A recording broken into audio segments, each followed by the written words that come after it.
The startup B-Energy provides people in rural regions of Africa, Asia and Latin America with access to clean, innovative and ecological energy.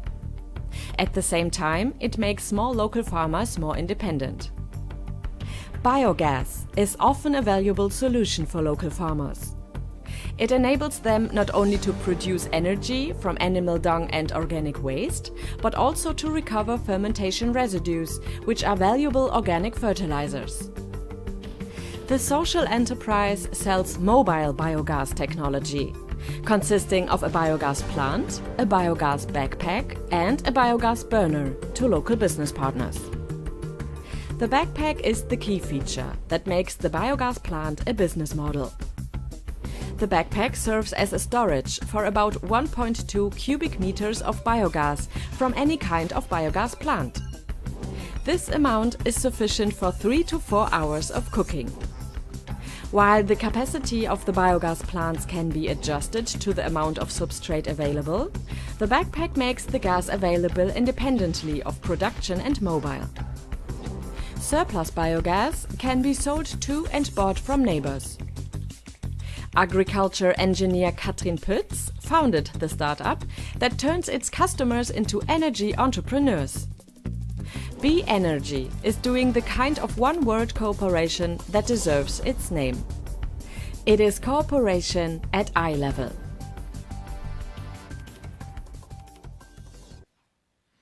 Well, the European Solar Prize in 2020 in One World Cooperation goes to the social business B-Energy in Germany. And Katrin Pütz, who is the managing director, is here live with us, and she's anticipating some hard questions about the idea she's had, about the economics of it. It is, of course, a fantastic, interesting idea because biogas is so ubiquitously present.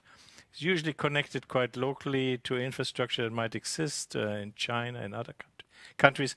But the idea of making it more available, more ubiquitously present, and using personal transport, bicycles and feet, and local businesses, if you will, entrepreneurship, is quite special. I mean, how do local communities respond to this? How do they integrate this on a sustainable fashion? And if I can add a third question, how do you handle the risk management side of carrying a methane bubble on your back? Yeah, thank you very much. I am very honored and very happy to have this award. Thank you so much. I start with the last part of your question, the danger, because most people might probably wonder why on earth we are carrying a flammable gas in a plastic bag. And I can calm you down. It is a non-explosive gas. Biogas needs to be mixed with a lot of oxygen. That means a lot of air to be explosive. So if this biogas backpack is put on an open fire, it simply just flares off. It's actually quite a boring reaction. So it's safe, otherwise I wouldn't be doing it. It's TÜV tested and approved. The sustainability of the business model and how we integrate this in mostly Africa is through an offer that we make to local business partners. So we have 3 roles for local partners to engage.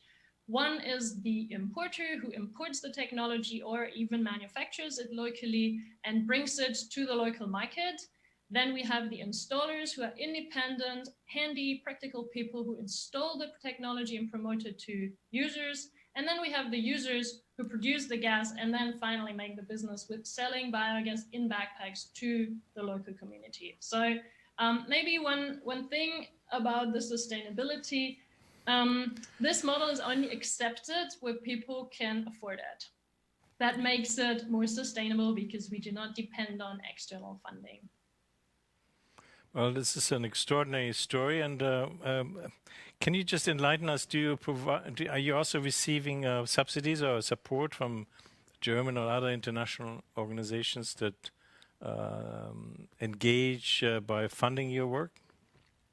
This is what we get often offered, but I actually reject these well-meant offers because I believe that a real sustainable development can only happen when it is when it comes from within and when it is chosen by those that we are trying to support with this, we try to make our offer simply as good as it has to be affordable, so that we can be independent from this external funding, because otherwise, once funding ceases, we will be out of business. And the main reason why I do not accept these funding offers is because I think it would be unfair to local businesses who are trying to do the same thing and do not have access to such funding. So we try not to distort local markets by accepting such funding options. There's so many dimensions of your story which are so convincing that I'm so delighted and pleased that we were reinforced by this brief exchange in our choice. And I can only say that we are honored and pleased that we have you here and that you're able and willing to accept the European Solar Prize in the category of One World Corporation for 2020. And I hope you accept our invitation to be a guest in our Solar College next year to give a short insight how the economics work, the social dynamics work, how the technology works, for those that might want to learn from that, not just here, but also internationally. These media that we are using today enable us to broadcast through our World Council for Renewable Energy, International Global Division, to countries around the world, and we'll be able to introduce you in that way. And if you're willing to do that, I'd be personally honored. But for now, accept our congratulations and our delight to have you here. Thank you very much.